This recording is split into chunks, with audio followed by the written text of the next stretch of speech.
An Oblivion remaster just dropped. Well, that's exciting. Well, you've never played it before, have you? Yeah, so this is going to be interesting.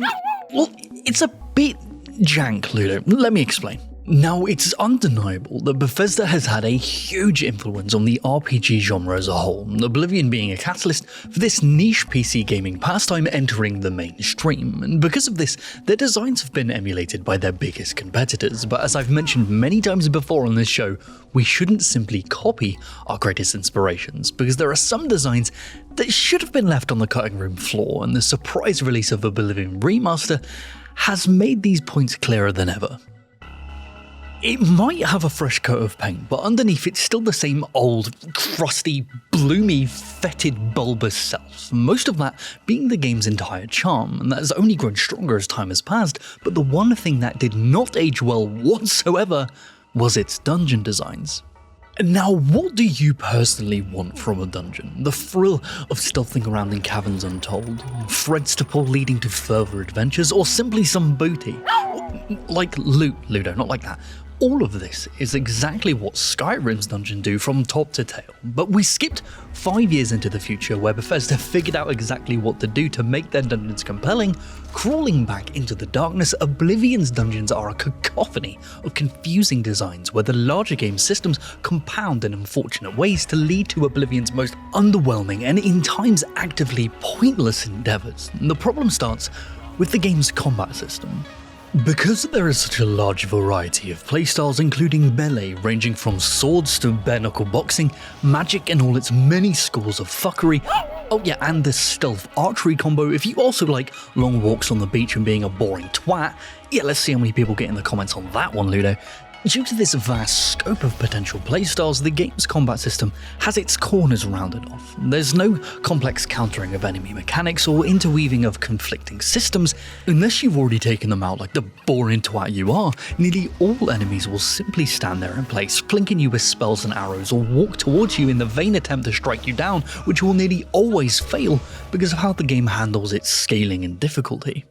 As you level up throughout your adventure, the world, its enemies and the loot you can find betwixt its crevices grow in power alongside you until roughly around level 30 where they reach their limit. And in theory, this is wonderful as the player will always have the potential for being equally challenged and then consistently rewarded throughout their entire play experience, but in reality it takes something that should feel epic and makes its average play experience feel like low-level quests. Enemies have no teeth, loot is only marginally better than what you currently have on, so entering some mysterious dungeon is neither mechanically interesting nor rewarding. There's a reason stealth archery is so popular. Yeah, right, I admit it. Yeah, I play like this too, sometimes.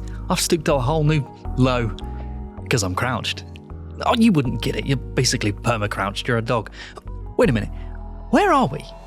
Navigating these decrepit halls is often a challenge because they all look the bloody same, and that's because, well, they are, all consisting of the same rooms selected from a tile set to keep things consistent, easy to churn out. We'll go into the reasonings later, but for now, let's delve deeper. The repeated walls, boulders and campsites, but just shifted slightly, makes these expeditions so confusing to navigate, as if they're intentionally trying to obfuscate your goals or even how to escape. And all of this would be so much easier if they just added a map for these individual dungeons, and in the remaster it bewilders me that they didn't add this feature. They did? Where? Oh, you have to zoom all the way in on the world map to its limit and then think to frustratedly press the zoom button again to bring up the dungeon map. What? I'm getting sidetracked. There is little to no attempt to use framing or light signifiers to guide the player subtly because there is no bloody light as half the dungeons you enter are darker than a rat's arse. And yes, this encourages the usage of light magic and torches, but this tedium adds nothing to the core gameplay loop and just makes these already difficult maze-like locations even harder to navigate. And what is your reward for all of this? Oh, it's a chest that breaks half your lockpicks with 17 gold in it and an abrupt dead end like a fetid far bookending a first date at Olive Garden. And all of these dead ends confuse my modern game design brain. Skyrim, for example, always had its players come into its dungeon linearly And then, at the end, there is an exit that is only accessible from the inside, so the players can't use it as an alternative entrance. This gives a definitive start and end to the dungeon exploration with no need to backtrack. But Oblivion rarely does this, preferring to turn you around and asking you to rummage through the same rooms, only now with slightly above average amounts of corpses to watch you stumble around in the dark.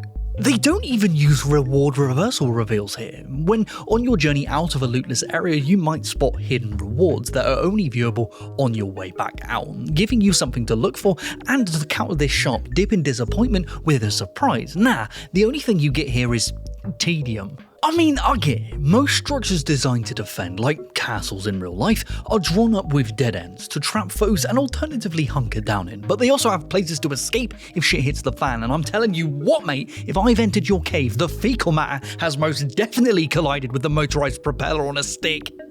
Another issue with this kind of modular, reused asset level design is that it's hard to convey environmental storytelling, which is one of Bethesda's strongest suits. This hurts the player's ability to discover new threads to pull narratively, and it's difficult to pinpoint what the game wants you to look for or even look at without the compass or a pop-up directly telling you what to do. 99% of the time while rummaging around, you'll either find meaningless loot, and the best you can hope for is a cabinet full of ancient tomes with some absolute gems of obscure, enticing lore which is unfortunately useless to the current task at hand. But sometimes, just sometimes, you might stumble upon an item that will totally change the game for you, and it will always be in the most convoluted and random of places, and the most famous being probably Thin Gleam, the legendary helmet where it gives the player the ability to breathe underwater, see in the dark, and detect life. And this helmet is a godsend. But this isn't located at the end of some ancient trial or combat challenge, but in the middle of the ocean, laying on the floor with no notes,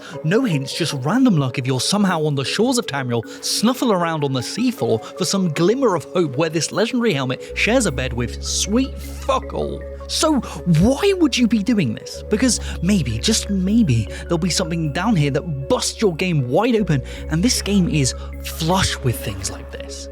Exploring Oblivion's dungeons is this attention-grabbing whiplash. Don't explore too hard because all the rewards are randomly generated and are mostly useless due to the level scaling, but you also better caress this wall like you owe it money, because it might just so happen that this wasn't a dead end at all, and there is in fact a cure for tuberculosis behind this boulder. Don't worry, Arthur Morgan, I'm coming. And this is all well and good if this studied exploration commonly results in something entertaining or at least funny, but 9 times out of 2, you'll get absolutely nothing and told to walk home. But why? When its narrative and scope was so grand, the likes of which had never been seen before at the time, why were its dungeons so lackluster? We briefly mentioned before that the majority of Oblivion's dungeons were created using modular rooms that could snap together. This, in a lot of cases, is the reason why the dungeons feel so samey and washed out, and their rewards don't feel structured at all, because they're not. But this isn't through a lack of care or trying.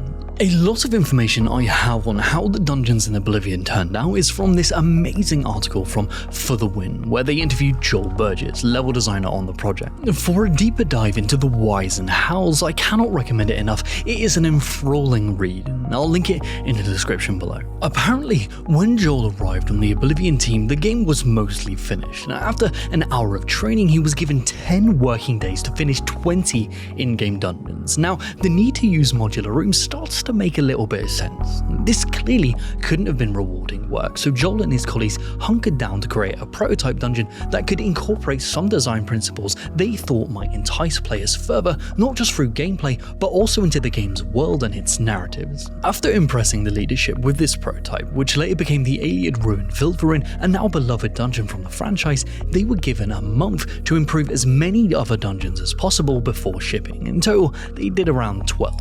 John mentions how they wanted dungeons to feel more like a cohesive experience where objects were placed with purpose, not just by the developers, but by the characters within the world too, not just chucked in a random chest. Within Oblivion, you can see some of the amazing advancements that happened when level designers are given the freedom to create from this perspective, and what a difference that can make. Sundercliff Watch from the DLC being a standout for me personally.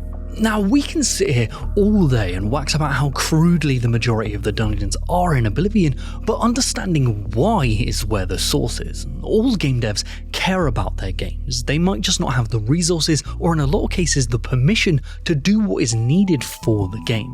We should be raising up developers like Joel Burgess. Because of him and his colleagues fighting for better dungeon designs, it led to what we have in modern classics today, inspiring entire generations of game devs. Oi, Joel, if you ever see this, thank you for fighting the good fight. The restraints you were put under with the modular systems led to the innovations the industry needed to move forward. And honestly, mate, that's just beautiful. I'm really looking forward to what you're cooking up at Soft Rains. But what do you think? How was your experience delving into Oblivion's confusing caverns, and how do you think Skyrim then innovated on this design format to better engage its players? It's all the cheese wheels, isn't it? Let us know down below, because we'd love to discuss this with you. Oi, Ludes, I just checked and I saw that you're not in the Second Wind Patreon. And can I tell you, Missy, that you are missing out? We have Patreon Hangout movie nights, we have exclusive experimental videos, and a bunch of other goodies that you could be involved in, but I guess you're too busy with, I don't know, not having thumbs. Well, yeah, that is fair. You do work here too. Okay, yeah, I'll get you added to that after this. Alright, time to say goodbye, Ludo. Alright, bye guys.